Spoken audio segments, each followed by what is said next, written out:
J'entame. Allez. Donc ce soir, il y a deux parties.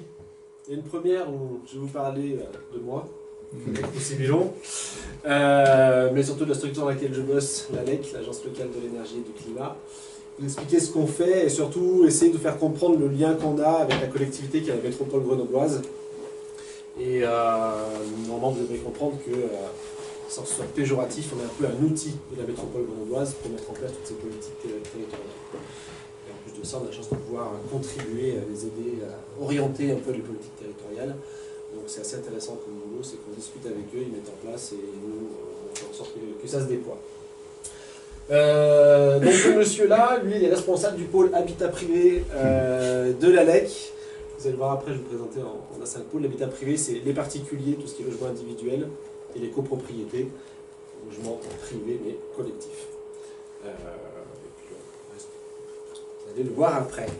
L'ASSO en tant que tel, Agence locale de l'énergie et du climat. Le et du climat a été rajouté il y a 4-5 ans en arrière, parce que l'énergie, c'est bien.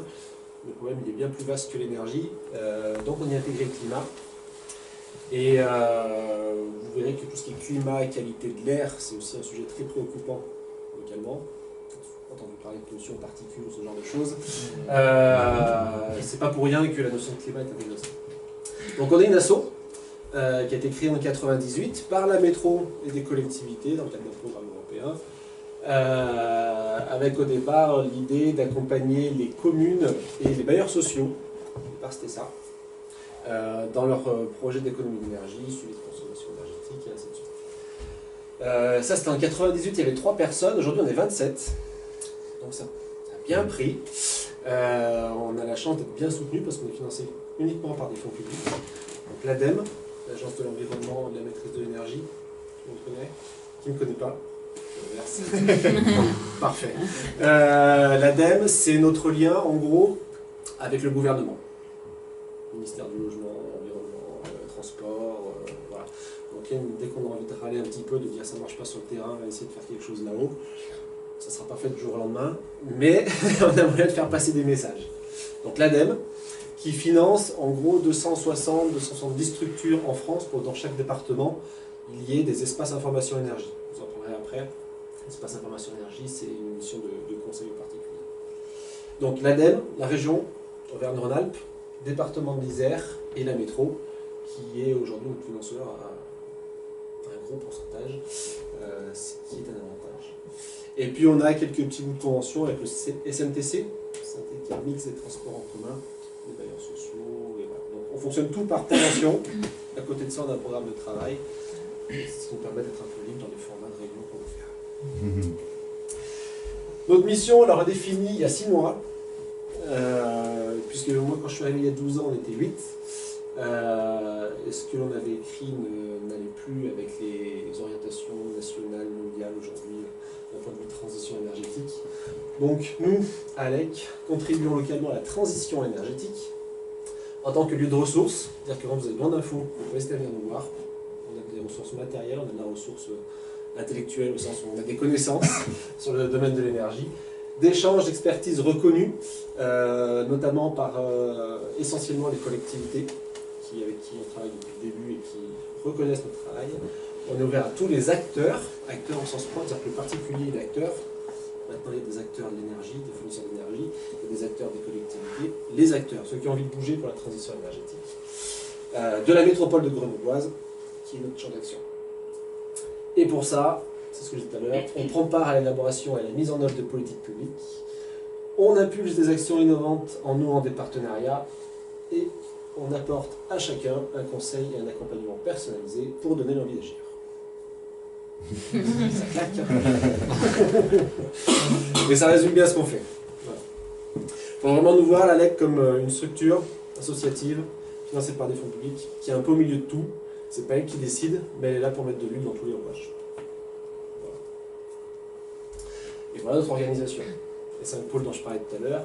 Le pôle particulier, copropriété. Il y a un pôle collectivité, haute maître d'ouvrage, qui regroupe les bailleurs sociaux, et puis et le tout venant, on va dire, les universités. Il y a eu le CHU passé un temps, le CROUS. Et un cinquième pôle qu'on a voulu créer, c'est le pôle des professionnels du bâtiment, avec qui on commence à travailler dans le cadre de différents projets dont je vais parler après. Il y a quelques projets sur lesquels je vais faire un zoom. L'idée étant que la métro met en place des dispositifs avec parfois des aides financières pour tirer la performance énergétique assez haut dans les rénovations, typiquement. Sauf que elle peut déclencher des aides que c'est de la performance énergétique, mais on a de la performance énergétique que si on a des pros qui savent faire de la performance énergétique. Donc il faut vraiment travailler avec tout le monde pour que tout le monde débloque. Il y a des choses que je vais passer vite, mais simplement c'est pour voir un peu l'étendue des thèmes sur lesquels on travaille. Sur le pôle particulier, donc l'espace information énergie, je vais y revenir plus longuement, mais on fait de la sensible, animation, accompagnement changement de comportement, communication, conseil. On verra, il y a un volet mutualisation, puisque le travail qu'on fait, c'est un énorme travail de réseau. Toutes les assos dont je parlais en France, localement, ainsi de suite. Murmure 2, c'est le programme de rénovation de la métro, j'en parlerai tout à l'heure. Donc rénovation des bâtiments, économie d'énergie. Prévention des déchets, donc l'énergie un peu, développement durable un peu plus loin que l'énergie. Primaire bois, donc ça c'est des ronds donnés par la métro pour remplacer les poêles polluants pour le bois. Mobilité, on accompagne des gens en changement de mobilité. L'éco-consommation, donc l'économie d'eau. Alors après on fait des ateliers sur préparer ses cosmétiques, faire de la cuisine anti-gaspi, voilà. Donc c'est très large.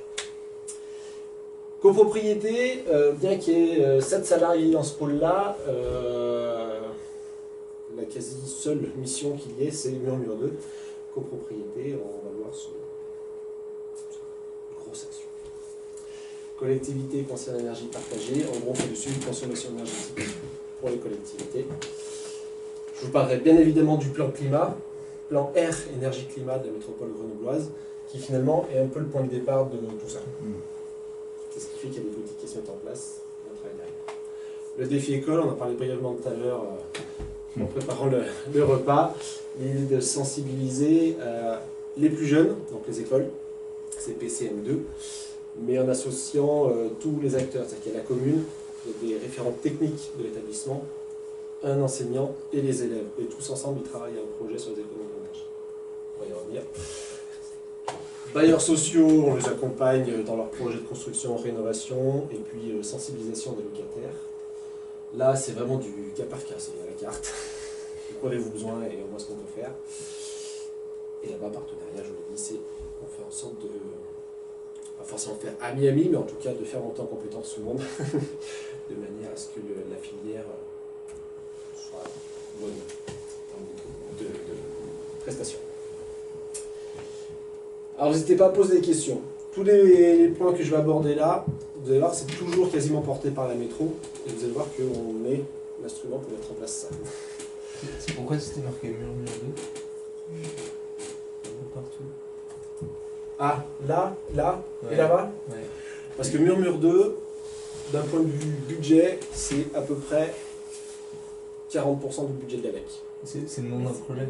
Murmure 2, c'est le programme de rénovation énergétique de la métro. Je vais le présenter juste après. Je rentrerai plus dans le détail, mais je vais la présenter juste après. Il ne faut pas hésiter à poser des questions pour autant.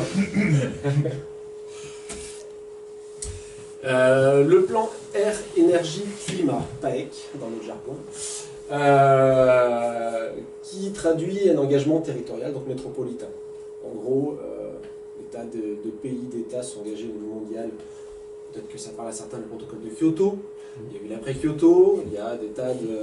Il y a eu la COP21, la dernière sur Paris. Donc voilà, il y a des tas de rassemblements et tous ces pays s'engagent dans une démarche d'économie d'énergie et de diminution d'impact sur l'environnement. Et ça se traduit en fait à des échelles plus restreintes sur des programmes d'action. Et en l'occurrence, pour la métro, c'est ce fameux plan air, énergie, climat qui s'est mis en place. Ça se traduit par, j'ai un dispositif, et derrière j'ai besoin que j'ai des gens qui adhèrent à mon dispositif pour qu'ensemble, on atteigne des objectifs d'économie d'énergie, de réduction de gaz à effet de serre, et d'augmentation de la part des énergies renouvelables dans le mix énergétique. Donc les signataires, c'est quasiment toutes les communes, des entreprises, après ça peut être des associations, des universités, voilà. C'est ouvert à tout le monde. Ils essayent de faire un volet particulier, parce que le particulier a aussi son rôle à jouer, pour atteindre ces objectifs. Ces objectifs qui sont... En fait, ce graphe, c'est un peu la synthèse du graphe. Et c'est là qu'on retrouve la notion de l'air, qualité de l'air et pollution en particules. Donc en gros, on suit 5 critères: les consommations d'énergie, les émissions de gaz à effet de serre, PM10 c'est les particules en suspension, il y a 10 micromètres, oxyde d'azote et le pourcentage d'énergie renouvelable. Et il se lit comment ce graphe? On part à 100% pour chaque critère, énergie renouvelable on verra après. C'est la valeur qu'il y avait en 2005, mais on raisonne qu'en pourcentage. Et on a les objectifs 2014, 2020, 2030 qui diminuent, heureusement, parce qu'il va falloir qu'on consomme de moins en moins, qu'on émette de moins en moins. Et en fait, les chiffres en rouge, c'est la valeur 2014 qui apparaît dans la lettre de l'Observatoire qui est sortie en juin 2016. Donc c'est les derniers chiffres, on va dire. Le prochain arrive dans 2 mois. Et qui en gros traduit le fait que, globalement, la métro est dans les clous par rapport à son plan climat. Sur la consommation d'énergie, on est à moins 16 pour les moins 14 qui étaient prévus en 2014. Moins 21 pour moins 14 sur le gaz à effet de serre. J'en parle après. Les oxydes d'azote, des choses à dire pour ça. Les oxydes d'azote, moins 47 pour moins 47, ça va falloir travailler aussi sur des secteurs. Et le pourcentage d'énergie renouvelable, on est à 15,5 pour les 14, donc ça va. Pourquoi j'en parle après? C'est que, en gros, la notion de R, elle est arrivée il y a peu de temps, ça fait 2-3 ans que ça a intégré, c'est avant c'était le plan climat, et on parlait que d'énergie. Donc autant ça, on suit depuis très longtemps, autant ça, c'est depuis moins longtemps.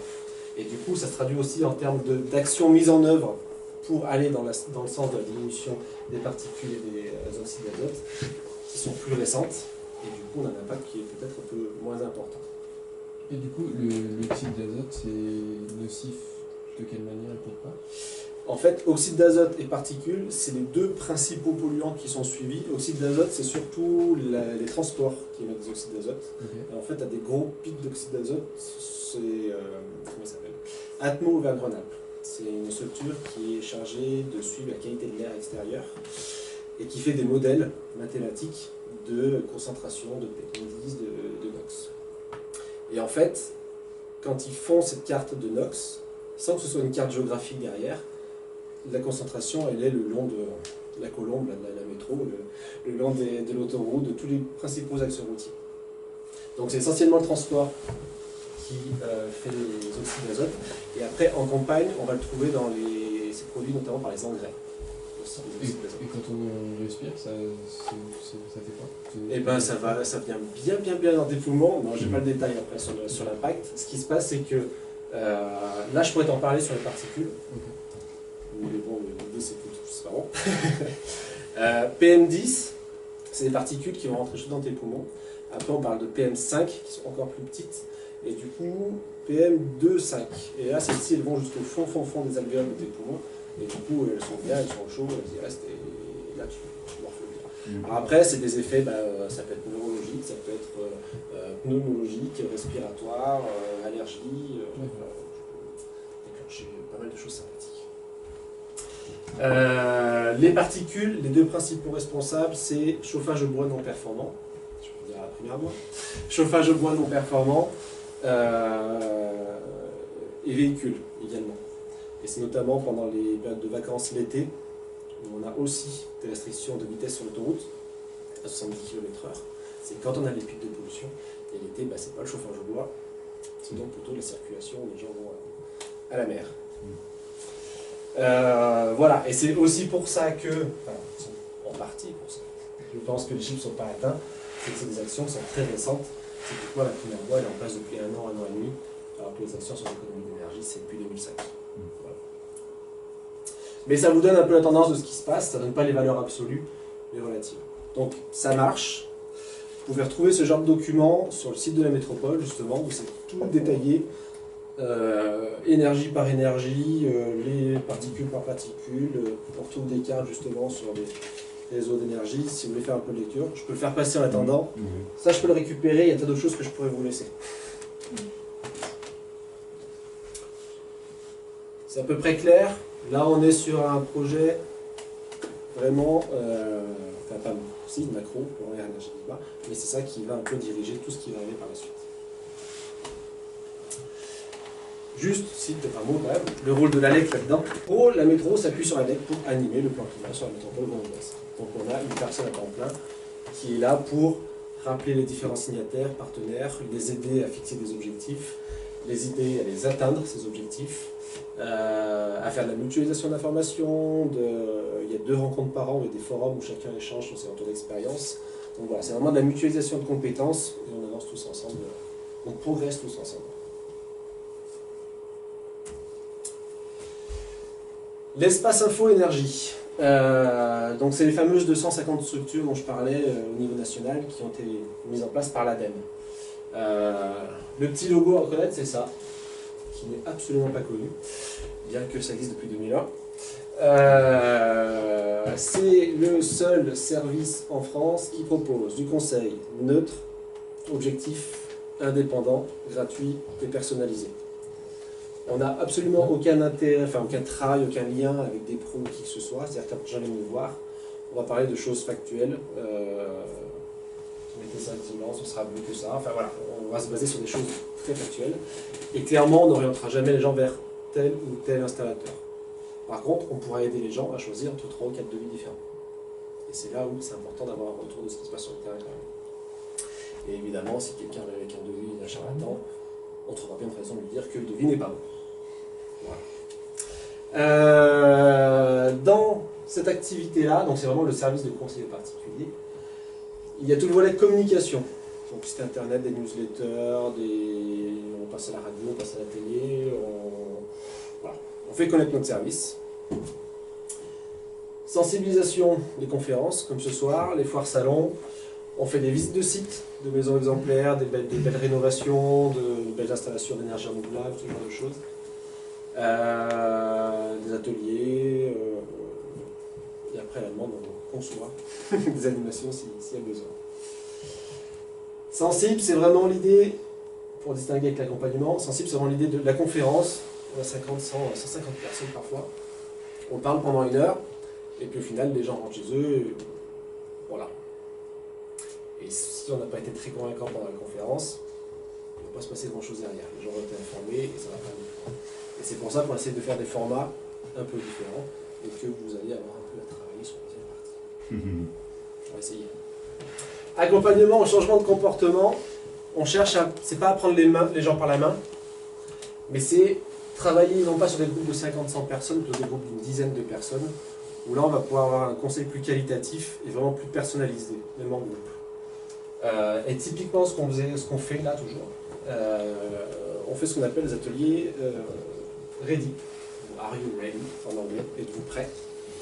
Ready, en français, ça veut dire réflexe énergie à domicile dans les grès grenoblois.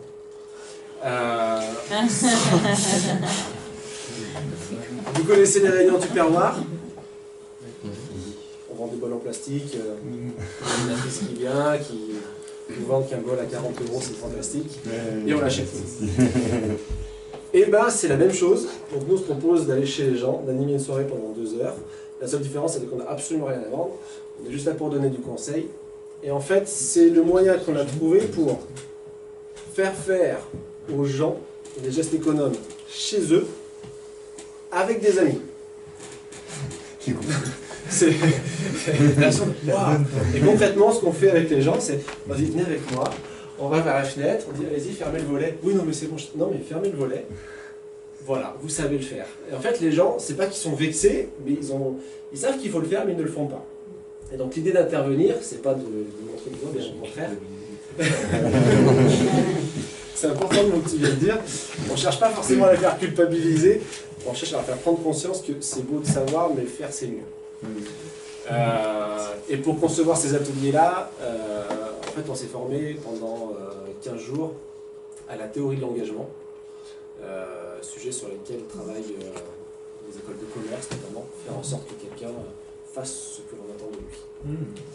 tiré d'un bouquin qui s'appelle La soumission librement consentie, Mmh. petit traité de manipulation, Ouais. attention des honnêtes gens. Le Beauvoir. Hein Le Beauvoir, non? C'est, comment il s'appelle c'est pas lui. Robert Vincent Joly. Ah oui. Voilà, et clairement, j'avais jamais fait de réunion tupperware, mais du coup, j'y suis allé pour voir comment la dame s'y prenait, et j'ai dit, ah, je reconnais tout ce qu'on m'a appris pendant la formation sur la théorie de l'engagement. Elle est très forte. Et les gens ne voient rien. Voilà, là, ce qu'on fait là, sinon, il y a malheureusement un défi qu'on va pas faire cette année, faute de financement. Je dis ça, j'explique qu'on est 27 et que c'est plutôt une bonne dynamique, mais faute de financement, on fera pas le défi famille énergie positive. Quelqu'un connaît, entendu parler? En fait, on propose aux gens de s'engager pendant 5 mois d'hiver. En fait, ils doivent relever le défi d'économiser 8% d'économie d'énergie, mais uniquement sur du comportement ou d'outils matériels. On ne demande pas de faire de travaux ou quoi que ce soit. Et pour ça, pendant 6 mois, ils ont une page internet sur laquelle on les suit, ils font leur relevé de conso. Nous, on les alimente avec des tas d'informations, on fait des événements pour que ça marche.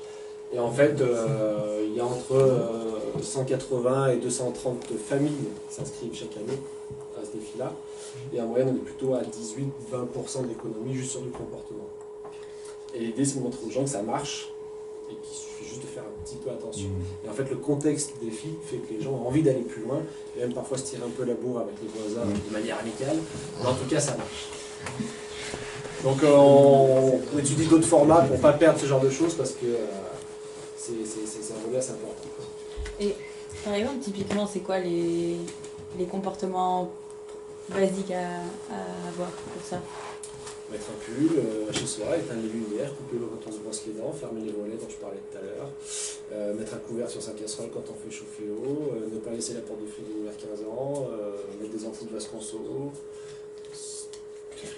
Tu connais tout déjà. Ouais. Et ça fait gagner 20%. Est-ce que tu fais tout? Bah sûrement pas du coup. Voilà. le défi, il est vraiment là pour ça, c'est que, en fait, c'est des gens qui volontairement s'inscrivent. Et il y a cette sorte de pression du défi que je me suis mis tout seul parce que je me suis engagé à le faire, théorie d'engagement, qui fait que pendant 5 mois, je vais tester pas mal de choses. Et peut-être que je vais tester des choses que je ferais pas en temps normal, parce qu'il y a des gens qui arrêtent de chauffer, il y en a qui récupèrent de la chaleur autour du conduit de cheminée, ils ont fait ça une année, puis ils avaient dirigé un tube dans leur cuisine, enfin bon, c'était moche à mourir, mais en tout cas, ils avaient économisé de l'énergie. Il y a des familles qui prenaient la douche tous ensemble le soir pour économiser l'eau. Enfin, voilà. Ils vont très loin dans le défi. Donc du coup, c'est pas des trucs qu'ils gardent après. C'est pas des trucs qu'ils gardent après. Parce que dans le cas de défi, les gens vont très loin. Ça, c'est des gens qui, effectivement, vont faire 35, 40, voire même 50% d'économie d'énergie. Alors, on vérifie quand même que ce soit possible, mais c'est le cas. Et après, nous, notre intérêt, c'est que les gens se mettent dans la voie du changement de comportement. C'est pas qu'ils retiennent tout ce qu'ils ont fait de rigolo pendant le défi, mais s'ils en regardent plus la moitié, déjà, c'est parfait. Ça me pense un peu au côté ludique aussi de ceux qui font du zéro déchet. C'est vrai qu'on retrouve comme ça une dimension sympathique, on va dire. Et il y a donc Zero Waste, une association qui fait pas mal de choses. Il y a eu, il y a 2 ans en arrière, le défi Moi jeter la bonne idée sur la métro, qu'on a animé aussi pour la métro. S'il y en a qui veulent se lancer, officieusement, on a encore la main sur le logiciel, donc s'il y en a qui veulent bosser là-dessus, n'hésitez pas à nous contacter, on peut faire une équipe sur les déchets, c'est pas un problème. Famille énergie positive a aussi un volet déchets d'ailleurs, mais pas cette année. C'est quoi le logiciel dont tu parles? Pour les déchets, c'est le défi Moins jeter la bonne idée. Voilà, donc si tu tapes ça sur internet, tu vas tomber sur un site de la métro, c'est porté par la métro. Voilà, et qui te dira non, tu peux pas te connecter si je dis pas de bêtises. Parce que c'était sous forme de jeu en fait, c'est ça? C'est des défis pareil, c'est un peu comme le défi famille énergie positive, mais la version déchets. En fait, c'était des équipes qui se montent pareil. Pendant 1 mois, ils fonctionnent normalement, ils pèsent leurs déchets, et au bout d'1 mois, ils commencent à mettre en place des actions. Et ce pendant 3 mois, et à la fin des 3 mois, ils continuent à peser les déchets et ils voient l'évolution. Voilà.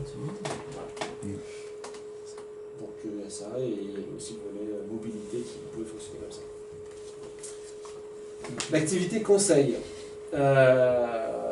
En Isère, on est 2 structures à assurer le service d'espace information énergie. C'est bien un service, c'est pas une structure. Et les deux structures, c'est donc l'ALEC et l'AGEDEN. Donc deux associations similaires, font le même travail. Et du coup, là, c'est une activité qui est complètement mutualisée. Donc, il faut imaginer qu'on a une équipe de 15 conseillers au niveau du département. Et on se remplace AGEDEN avec, si je ne suis pas là-dedans, c'est un gars qui ira, c'est pas un souci.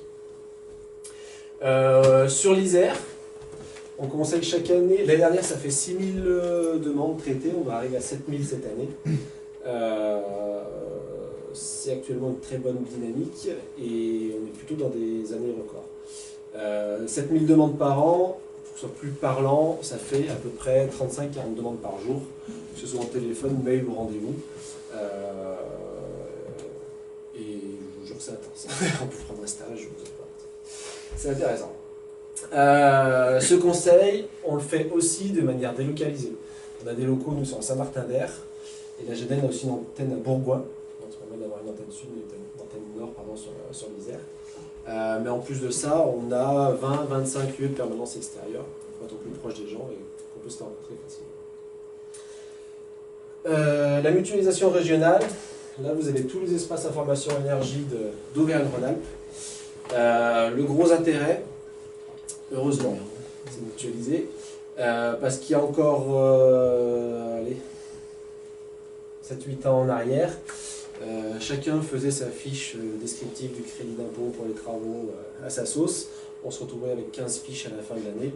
Heureusement maintenant, chacun fait une fiche différente. On se retrouve avec 15 fiches différentes mutualisées. C'est quand même un peu plus pertinent. Voilà, et après on utilise des compétences, des outils, des expos, des choses comme ça aussi. De manière à ne pas investir des milliards d'euros pour rien dans des choses qui s'affluent une fois. Voilà. Et donc, hop. Je vous laisserai petit à petit le document pour chaque dispositif. Si vous avez des besoins d'infos, un conseil pour votre projet, pas hésitez à nous contacter. L'éco-consommation dont je parlais tout à l'heure, c'est l'idée d'aller plus loin avec l'énergie. On agit surtout sous forme d'ateliers pratiques ou de formation. L'atelier pratique, c'est on apprend aux gens à faire eux-mêmes leur cuisine anti-gaspi, les produits ménagers, les cosmétiques et les produits d'hygiène corporelle naturelle. Furoshiki, je vous en parle juste après. Brico Récup. Donc, c'est le homemade, on apprend aux gens à faire chez eux. Et on propose aussi à des relais de se former à la réalisation d'ateliers, de manière à ce que ça se diffuse et que tout le monde le fasse. Donc, anti-gaspi, on apprend aux gens à cuisiner les épluchures de légumes, les fans de radis, de carottes, le pain rassis, on peut le récupérer, une salade pas enfin un peu défraîchie, on peut pas la régénérer, mais en tout cas leur donner une deuxième vie et quand même la manger. Voilà, cette notion-là qu'il y a derrière, l'idée c'est pas de manger n'importe quoi, mais de montrer que le légume il peut se manger entier et pas balancer. Produits ménagers, bicarbonate de soude, l'huile essentielle, le savon, voilà, ce genre de choses. Donc il y a plein de recettes. Cosmétiques, hygiène corporelle, furoshiki, c'est un art japonais qui consiste à utiliser, alors l'art japonais c'est de la soie. Voilà. Nous on a pris des tissus lambda et pour apprendre aux gens, c'est papier cadeau, sac de portage ou robe à base de tissu. L'idée étant de, en fait on offre le cadeau typiquement mais en même temps on offre le tissu et il va être utilisé par la suite pour en faire un cadeau. Donc voilà, plutôt que de bouffer du papier cadeau. Il y a des entreprises qui font ça. Je crois qu'il y a ça à Lush. Où ça? Lush, ils font des savons faits maison, et souvent ils les emmènent dans des foulards qui servent. Ouais. En tout cas, c'est l'idée. Si on ne sait pas faire des jolis nœuds comme ça, bon, on peut faire un atelier, on vous apprendra. Moi, au lycée, pendant mes études, ce qu'on faisait avec tous les potes de la classe, c'est l'anniversaire toujours chez l'un chez l'autre, on allait boire un coup. On a acheté un papier cadeau en rouleau. Et en fait, il a fait le tour de tout le monde toute l'année, parce qu'il y avait le cadeau et l'emballage. Mais au moins, on n'a pas utilisé l'emballage et il a servi pour les élèves de la classe. Voilà. Et Brico Récup, là, ce qu'on voit, c'est des bracelets à base de canettes. Une capsule de canette et un petit bout de ruban. Voilà, on fait des bracelets, on fait des noix avec des bouteilles de coca, des choses comme ça pour éviter de gaspiller. C'est dans cette thématique qu'on retrouve aussi le volet déchets. La primaire bois dont je parlais, donc, de manière à lutter contre les émissions de particules. C'est une prime qui a mis en place la métro et d'autres territoires d'ailleurs. Il y a Grésivaudan et le Pays Voironnais qui la font également. On vire un vieil appareil pourri par un appareil neuf qui est labellisé Flamme Verte 7 étoiles. Donc c'est le plus gros des labels qui existent sur le marché aujourd'hui, ou équivalent. Et la métro nous file 800 €. Et si on a des revenus en dessous de certains plafonds, elle peut être majorée cette prime à 1200 €. L'objectif est quand même de changer 5000 appareils en 5 ans sur la métro, ce qui représente le quart de ce qu'il faut changer pour les appareils. Donc ça reste quand même quelque chose d'assez ambitieux. Si ce n'est qu'aujourd'hui, on n'est pas du tout en vitesse de croisière, on est plutôt, au lieu de 1000 par an, on est plutôt à 600 par an. Voilà. C'est quoi les ordres de prix d'un truc Flamme Verte? Et ben, les tout premiers prix, tu vas les trouver à 400, 500 € dans les ventes sur une phase de bricolage. Ouais, quand même. Mais si tu veux un truc qui tienne vraiment la route, il faut vite rajouter un zéro, voire un peu plus. Bon, 3. Non, mais disons qu'une installation complète avec un poêle à bois bûche ou bois granulé qui tient la route, pour petit tubage à faire sur la cheminée, t'es à 6 000 €. Ok. Et les rocket stove, ça rentre pas du tout dans les niveaux de flamme étoilés? De quoi, je peux compris? Les poils de masse rocket stove. Avec un gros tirage. Poil de masse, le problème c'est que du coup ils n'ont pas du tout les mêmes méthodes de certification que le fameux Flamme Verte 7 étoiles. Okay. Et c'est là où la métro dit c'est Flamme Verte 7 étoiles ou équivalent, mais même les méthodes de test des poils de masse, on n'a pas moyen de faire l'équivalence avec ce Flamme Verte 7 étoiles. Donc c'est con, c'est super matos, mais c'est pas normé par rapport à la norme qu'utilise la métro. C'est aussi bête que ça. Et j'imagine qu'en plus de la prime, il y a une économie d'énergie après l'installation. Ah ben, de toute manière, alors là il y a la prime de la métro et après il y a d'autres aides. C'est-à-dire que sur ces 1000 €, tu as du crédit d'impôt, tu as des certificats d'économie d'énergie, tu as plein d'aides qui se cumulent. Pour peu que tu n'aies pas trop de ronds, ça peut majorer. Voilà, il faut essayer de regarder ça de manière globale. Même si ça coûte 6 000 € au départ, peut-être que tu as 2 000, 2 500 € d'aide au total. Donc il y a une partie déjà qui est bien absorbée. Et surtout derrière, l'idée c'est évidemment de consommer moins de bois et d'économiser de l'énergie. Mais l'objectif premier pour la métro, c'est surtout la lutte contre la pollution de particules. Il n'y a pas que le poil qui est important, c'est qu'il y a la manière d'utiliser, de l'entretenir. Parce que si je ramène jamais, la qualité de l'air est pourrie. Et le bois, la qualité du bois. Parce que si je mets du bois détrempé, de toute façon, pas la peine d'avoir un poil de compète, le bois trempé, il fait de la particule. Donc pour que ça marche bien, et qu'on arrive à notre objectif, il faut que j'arrête de taper sur le mur, je suis désolé. Je fais des petits machins qui... On refait tous les ans au pire. Après chaque intervention. On agit de deux manières. Donc, on fait toujours des animations, de la communication pour parler du dispositif, inciter les gens à changer. Et en fait, il y a aussi un club des pros qui s'est monté, tous les installateurs, des appareils de chauffage au bois. On les rassemble régulièrement pour ensemble aussi mutualiser les techniques, les former à certains points cruciaux pour que ça fonctionne bien, qui soient au courant de comment fonctionne la prime, voilà, et faire aussi un peu d'échange. Toujours dans cette idée de on donne des ronds, mais il faut que ça monte en compétence à côté. Voilà, donc ça, il y en a encore pour 3 ans et demi. Mur 2.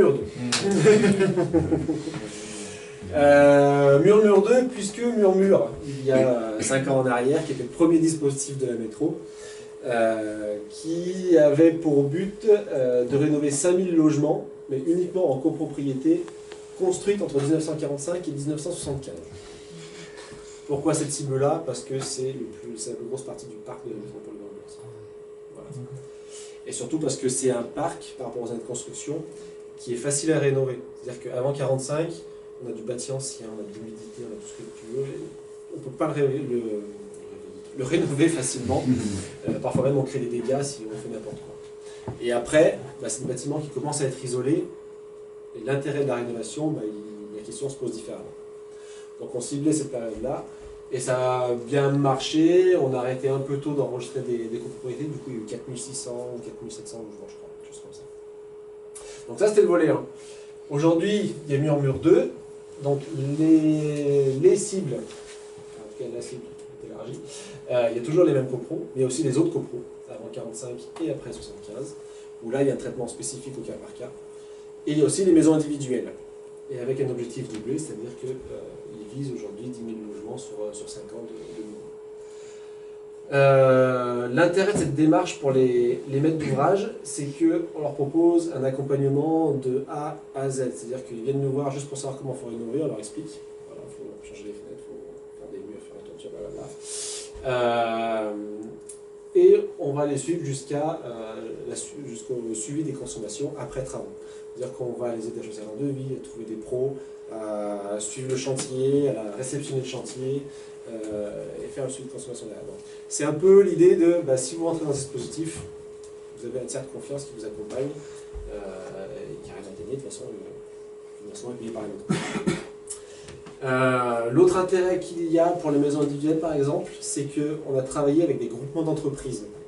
Donc un groupement d'entreprises, en gros, c'est une structure derrière laquelle il y a 5-6 corps de métiers différents. Et en fait, cette structure est capable de rénover votre maison entièrement. Donc on parle qu'il y a une seule personne, et la maison, normalement, elle est rénovée clairement. Normalement. Après, ça se passe peut-être pas bien comme ça. Il y a des aides pour les maisons individuelles uniquement sur la partie audit énergétique qui se fait au préalable, qui est financée à 70% quand même, donc c'est pas une petite aide.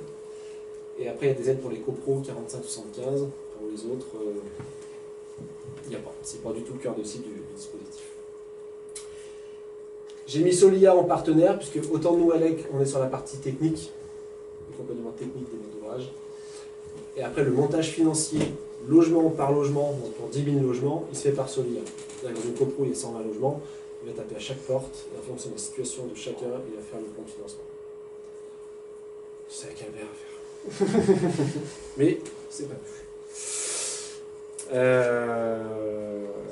Quand je disais que c'était un projet important, c'est qu'effectivement ça doit être peut-être pas 40 mais peut-être 30% du financement global de la structure. Et sur les 27 personnes de l'ALEC, on doit être une quinzaine à bosser sur ce projet. Pas uniquement,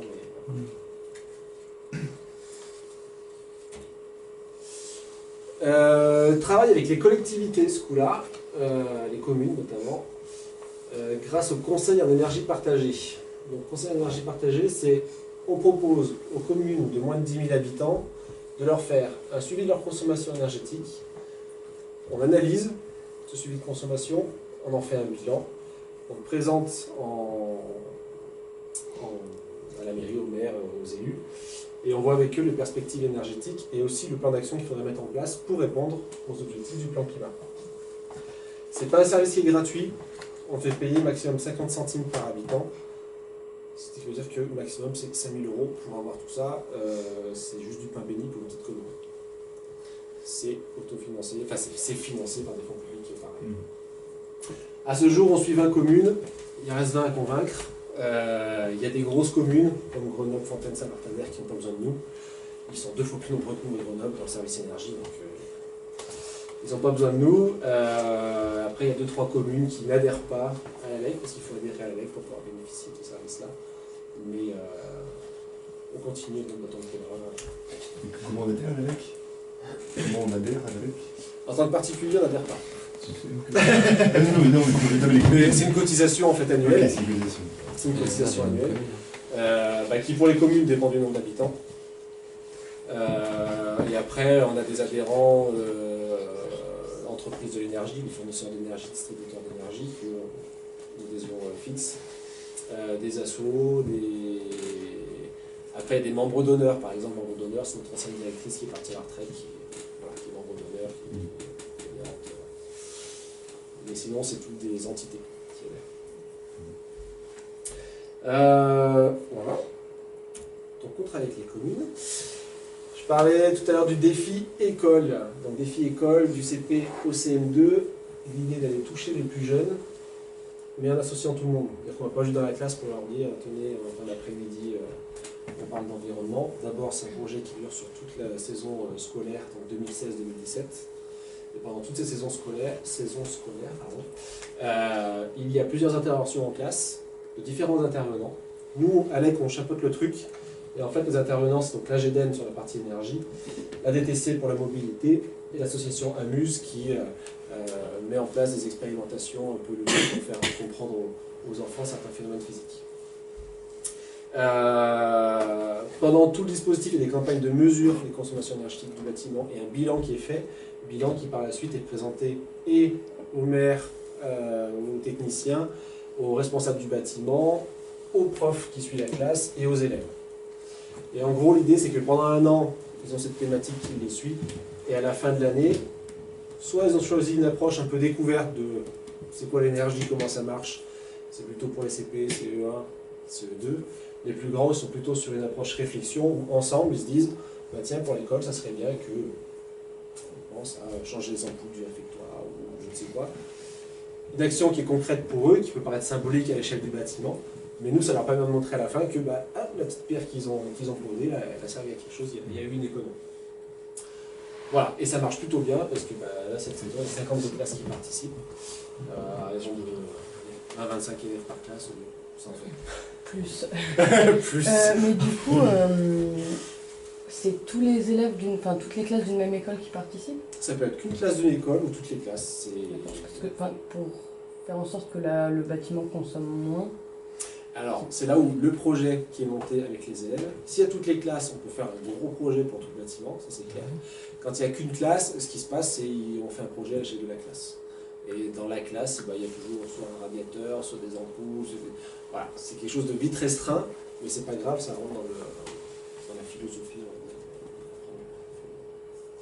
Comment vous avez choisi les classes auprès de lesquelles vous faites de la sensibilisation? Pourquoi CPE, CM2 par exemple, pas le collège? Parce que c'est défi école. Après, on a un défi collège. Ah. Non, encore pas de défi lycée.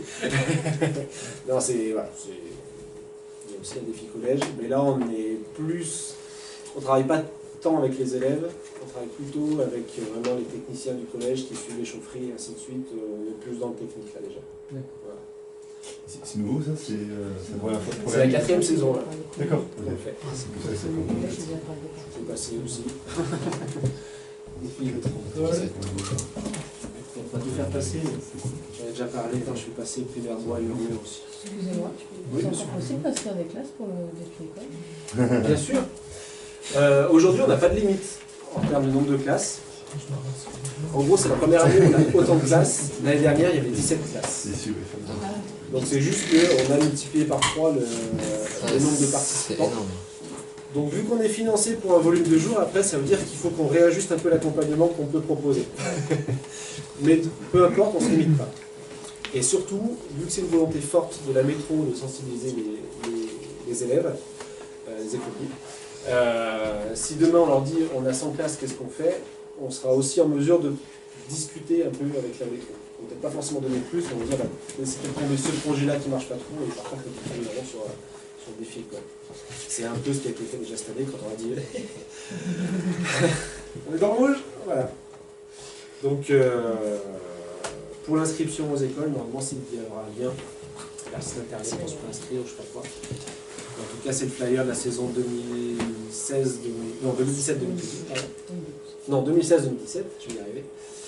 Et l'édition 2017-2018, normalement c'est à partir de septembre qu'on commence à l'inscription.